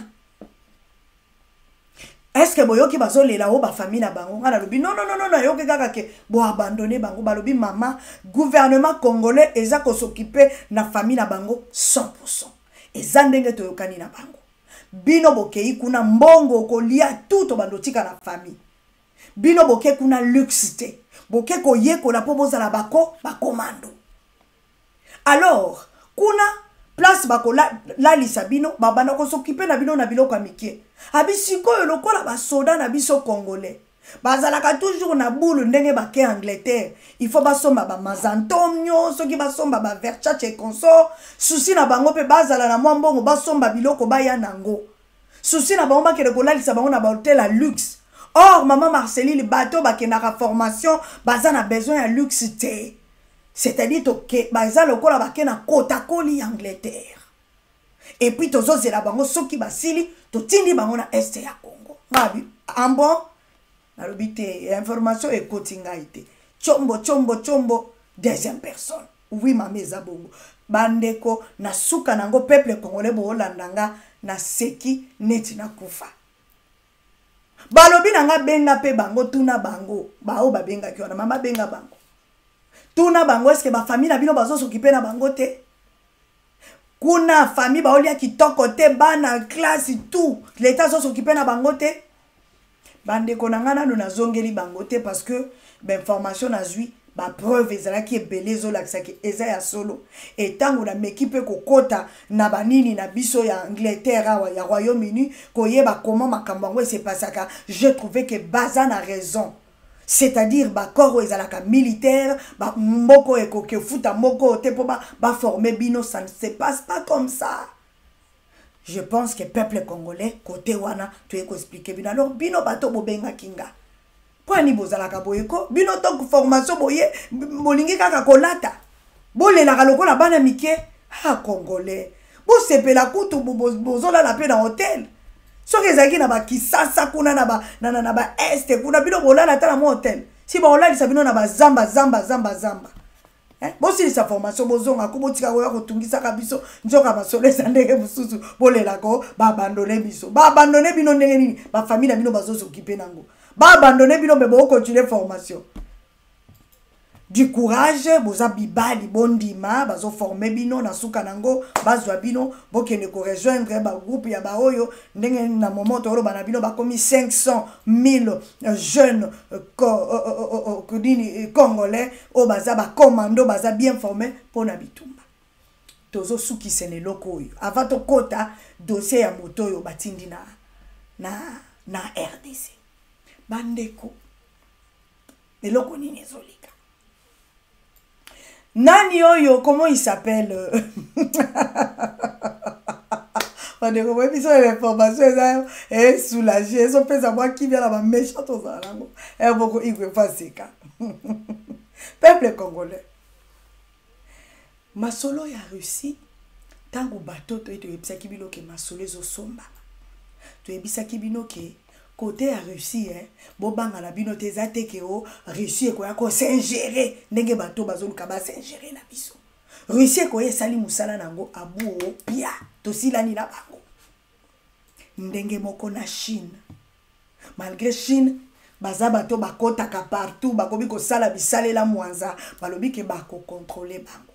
Mais ya Chine na kokota na profondeur te parce que faut nazo ba information en Chine pona ya kolopela bino. Ce qu'on dit côté, il y a Russie. Njoka, lo ya liboso ekotaki. Lo wana na bandi musalate balobi eza nanu.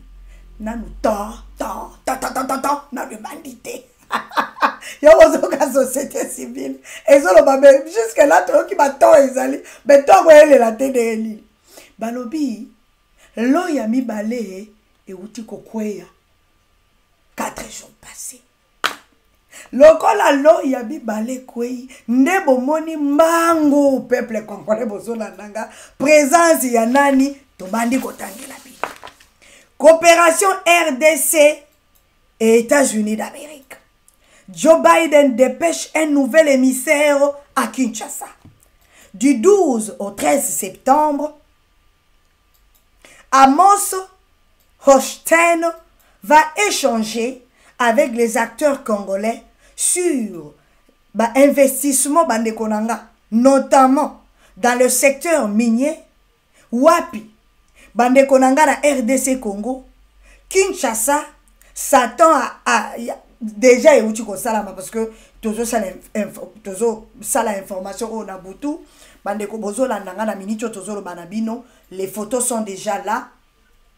Mokonzi Mboka a outi déjà koyamba. Comment il s'appelle? Amos Hochstein Oyo, émissaire américain. C'est-à-dire Azanani Boyo Kabia. C'est-à-dire Azali, nouvel émissaire du président américain Joe Biden. Azali, coordonnateur spécial du président américain en charge des affaires énergétiques internationales, va séjourner dans la capitale de la République démocratique du Congo du 12 au 13 septembre en cours. Les lois Kitaki, Lobipa Kozala, Asimi Motema Aleki. Peuple congolais. Et le Konine Soleka. Deuxième lot et outil Russie. Est-ce que Bolingi Biloko Nyoso Bayaka Oye Bisakabino Awato Ngana Lobika pour vous apaiser. Normalement, biso nyonso foto ko makala lokola tozo longa te tozo kokelo côté pour on dirait ce peto ya oloba banguna pe ba ofungola miso. Mais si je dis ça au moins nako kanga mutema te na bino bato po ba mtumusu balobi ba tension e komi na ba 40 ba 35 oyo ko bato bakufi au moins to yebisa bino boye au moins les choses ndenge zo marché. Peuple congolais. Et le konini to anango problème. C'est-à-dire masolo oyo bato yo ba partenaire privilégié ba pesa Rwanda. Balobi ke masolo ango Russie pe azalango. Siko eloko nini ezali. C'est-à-dire côté à Congo, tozana ba militaire ebele. Na ba oyo mokonzi mboka gouvernement congolais ont formé chaque jour. Ndenge na bisi bino to komi déjà na 500,000 militaires congolais des commandos bandeko. Ya kwanga na makaya buto kabila baneko lokota te. En même temps, oezaka moi biloko na fungola bino. Toza pe na ba mercenaire. Oyo biso tozui.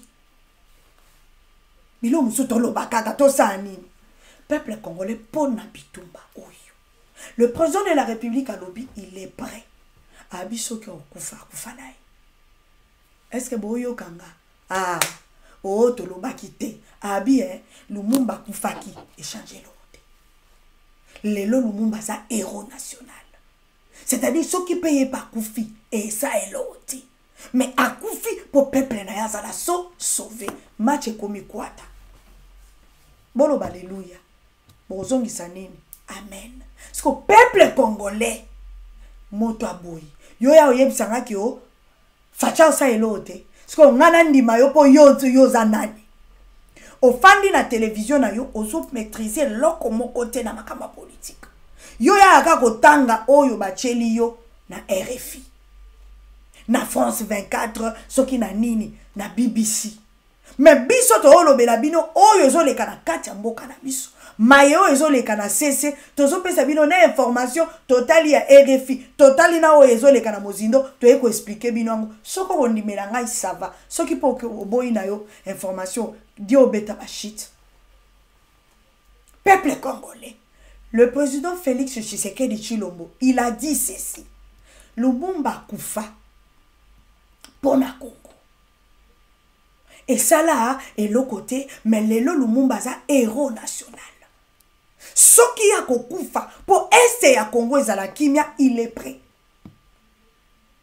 Donc, politique à Mokonzi a rejeté ma partenaire privilégié, a rejeté Russie, a rejeté Chine, surtout dans ma kambaba corps militaire.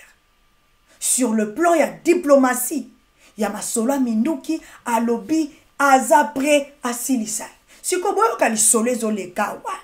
politique comme comme je viens de vous dire que bateau yo bakamata ba pese la biso Rwanda masolo ya Minduki ya makasi njoka pe kotoyo Russie et pesi toyoki pe Chine to sa investigation toyoka Chine pe pesi combien njoka lo ya liboso ese kenda lo ya mibale uchi kokoma biso na bino to yebite njoka ngo bozo mona bateau bakomi ba va et vient ba vient au veau tozo yebate njoka niveau oyo masolezo kende. Je pense que batumuso na se abakolo ba fati personne milukila ka makambo fati mi bate la terre sokoza chef de l'état il faut protéger peuple na yo il faut assumer. Okosala ngo na ndenga bulu yeke ndenge Laurent Désiré Kabila salate. Okosala ngo avec beaucoup de stratégies yango bomoni mokonzi mboka. Le mal ya Laurent Désiré Kabila ezalaki nini? Yo yebi ke bato yo baza contre yo. Ozo ya ko exposer bango. Ozo lo bango na ba légèreté. Ndelo ko mokonzi o salate. Mokonzi azo beta bali kitoko. Mazo laksa bango ke la porte est ouverte. Venez, nous avons besoin de vous. Bon, t'as la stratégie. T'as la stratégie.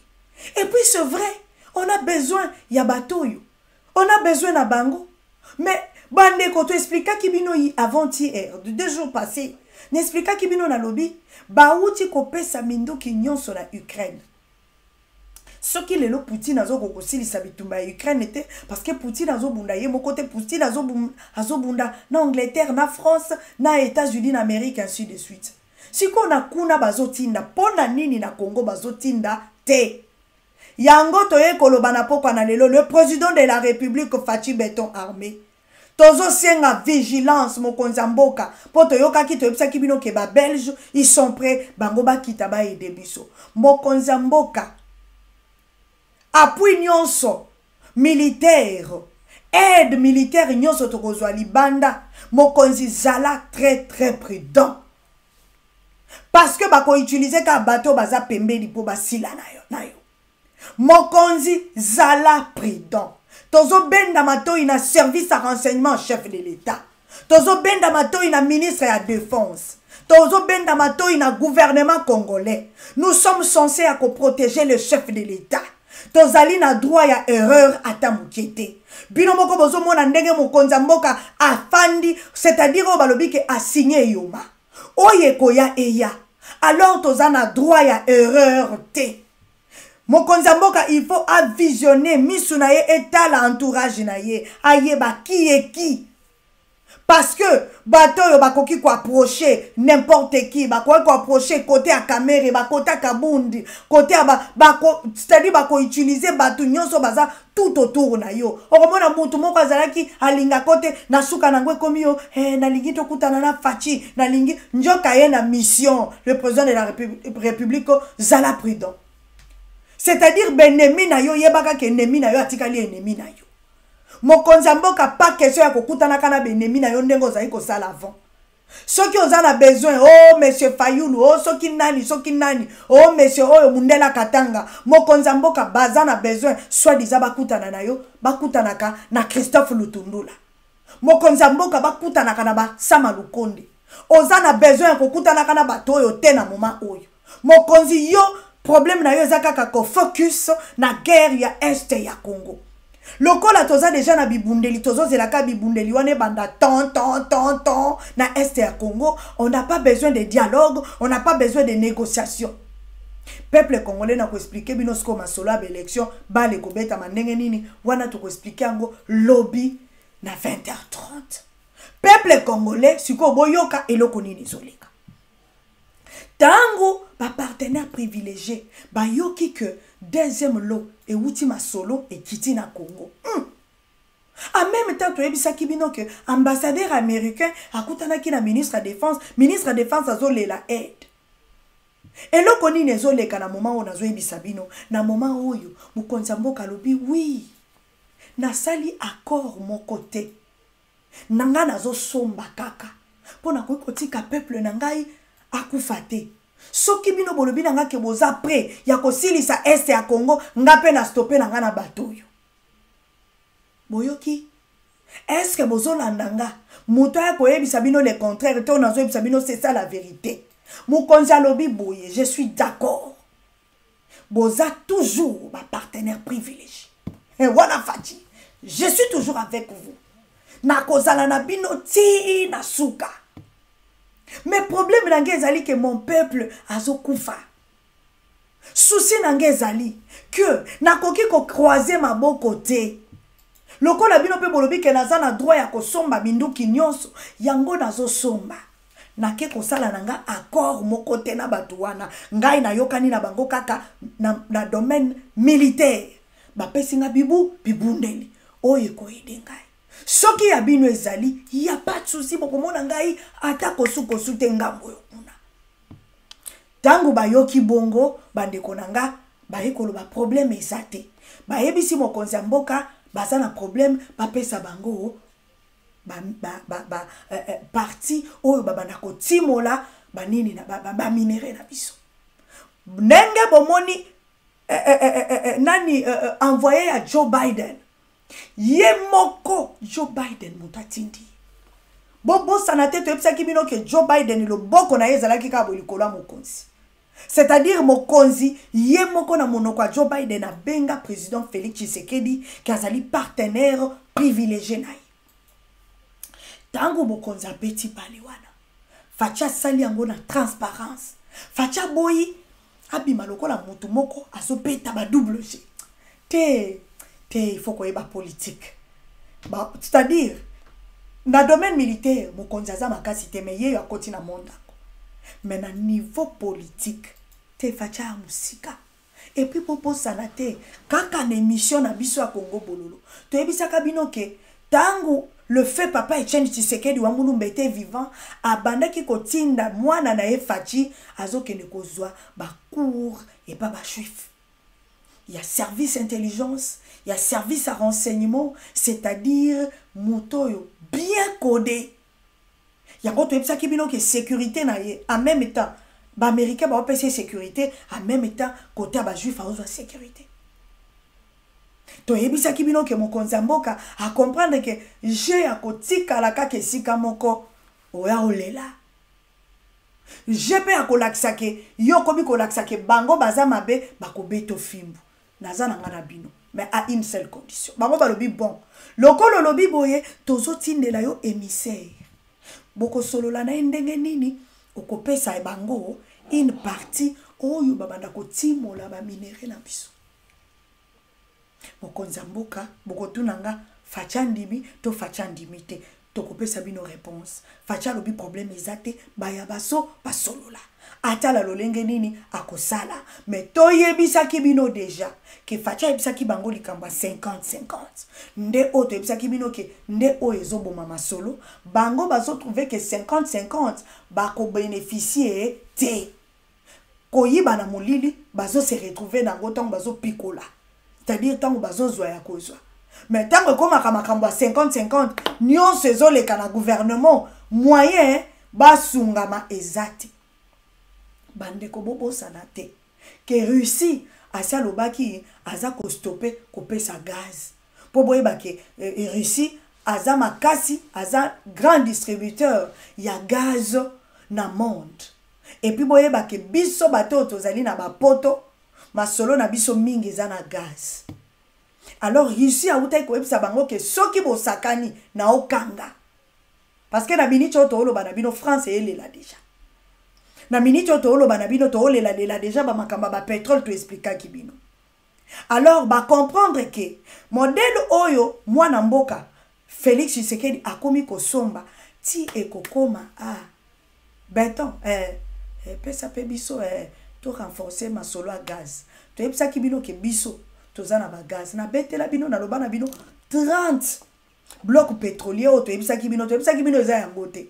Na epsa ki bino na kobetela bino tisiko na betite bolo ba maman betite pona nini nazozela moment ekokoma peut-être lobi si Dieu nous prête vie je vais vous expliquer eloko nini leki ba ebisi biso nini na moment oto solo na bino bandeko émissaire oyo akutani na mokonzi mboka tango bino biso na bino to solo la bango ba solo la kati ba 4h du matin aza na mokonzi mboka baza na table moko baza ko solo la ba ye baza ouvert balobi na fachi tondimi to pesa yo o se débarrasser na batouana to pesa yo sécurité mais à condition pesa biso ba karibedi pesa biso place au biso to kozwa ba minéraux na facilité. Et puis soki osali yango nde to kotinda ba investisseur na biso ba ya na Congo ba ya ko investir. Tolingi makambo na yo ya 50-50 te. Tolingi yo pesi kaka biso tozo ko zwa yango ko exploiter yango ndenge tolingi. Tokotika yo tranquille. Biso tozo zwa yo pe koto yo ozosunga peuple na yo. Peuple congolais bolobi nini wanezali actualité oyo tozo sukisa nango na pokwa na lelo. Makambo bango baye nango na mesa yango wana. Balobi ndenge tozali awa basi ba préparer bato oyo bakokita pona kosilisa bitumba na este ya Congo. Ba ebisi mokonzi mboka apesa bango parti o bango ba bando pikola sans que ele kakasoki nini makamba 50-50 ba boyi yango nde mokonzi ebisi bango boya to négocier to solola. Est-ce que yango nde ko apaiser bango? Est-ce que yango ndeza solution ya Congo? Mokonzi asala yango to asala yango te. Mokonzi azala kaka na système à 50-50. Mokonzi mi pesa na yendenga mi pesi koto ope Chine essayer que ko signer ba accord militaire to yoki et loko nini eleka pona ko sukisa. Le chef de l'État a dit soki akufi aza mutambuli boso ko kufate pona mabele ya mboka na yi Lumumba kenda soki e pa kokende akende. Voilà bale yangoyo. Un grand merci na le grand guerrier Papa Paul Boavida bokende ko s'abonner l'émission na biso botala bache abonné kende vraiment na YouTube Beta Volcan TV. Volcan TV okomona nelongi nanga kokende na Volcan TV mususu te o eza nelongi nanga kende place bache abonné cloche ya notification kende o cliquer cloche ya notification pour ceux qui nazo leka live botala kanga. Soki na silisi émission na rozo émission oyo lobby na yango na chaîne na biso ya kala na rocha yango rediffusion awande live tozo leka live. Alors peuple congolais ndenge zali awa papa langa un gros merci papa triple béton papa Didier Matewa yekuta lekaka na béton na ba béton papa triple béton lelo moza live na sepeli komona yo papa Paul Boavida un grand merci nazana merci beaucoup na moni papa nanga Didier Numbi le grand guerrier nzamba pambola yo nani lisusu lelo lelo na moni ba commentaire yinda kawa tozana nani oh là là le grand guerrier papa Eric Londolé na moni o lisusu lelo papa Eric Londolo kenda wapi omona na rato yo kana rate tozana guerrière ya makasi mama Titi Mafuta nzambe apambola yo qui encore wow as de nini de pic RDC na comprendre tes combo nzamba pambola yo boza ebele qui encore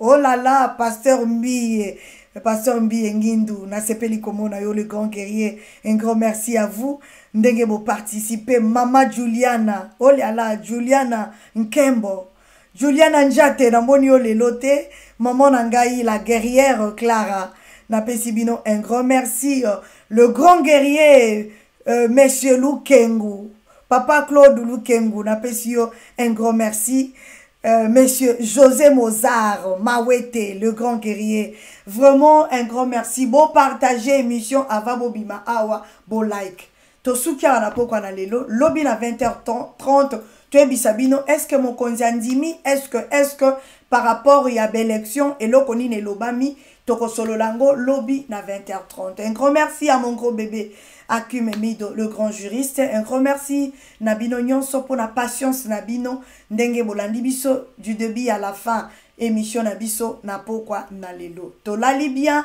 Zambe abate labino to kutani lobby merci beaucoup bye bye. Après sa première visite d'itinérance dans l'espace Grand Kasaï, le président de la République, Félix-Antoine Tshisekedi Tshilombo, est rentré ce samedi aux sources pour donner des réponses concrètes aux problèmes qui se posent avec acuité. À son arrivée à l'aéroport de Kananga, le chef de l'État a été accueilli par les gouverneurs des provinces John Kabeya, le Premier ministre Jean-Michel Sama Lukonde et plusieurs autorités nationales et provinciales. Comme à sa première visite, le président de la République a été chaleureusement ovationné par une population très mobilisée depuis plusieurs jours. Le cortège présidentiel a eu du mal à se frayer un passage dans cette ville naturellement liée au chef de l'État. C'est à 10 km du centre-ville que le président de la République, Félix-Antoine Tshisekedi Tshilombo, est venu lancer les travaux de réhabilitation et modernisation de la route Kananga-Kalambambouji à la frontière angolaise. Longue de 230 km, cette route est d'une importance vitale pour l'espace Grand Kasaï et pour le ministre des ITPR, cette voie routière va connecter Kananga à l'Afrique australe. La route Kalambambouji-Kananga, longue de 240 km, permet non seulement de désenclaver la zone frontalière de Kalambambouji, mais aussi de connecter la ville de Kananga ainsi que plusieurs entités de la province du Kasaï central et des autres provinces voisines au réseau routier angolais, ce qui signifie établir la connexion de l'espace Kasaï à deux corridors routiers transafricains, à savoir le corridor numéro 9, Beira, Lusaka, Lobito, et le corridor numéro 3, Cape Town, Windhoek, Brazzaville, N'Djamena, Tripoli. Et par ricochet, au reste du monde via les ports de Luanda et de Lobito. Pour sa part, le gouverneur des provinces, John Kabeya, est tout heureux de voir aboutir ces projets qui a une incidence certaine sur le train de vie de ses administrés. L'entreprise Toa Investment a donné toutes les garanties d'une bonne exécution des travaux en 24 mois seulement. En tractant cet engin lourd, le président de la République, Félix-Antoine Tshisekedi Tshilombo, vient ici de donner espoir à une population enclavée. La route étant un vecteur de développement, lui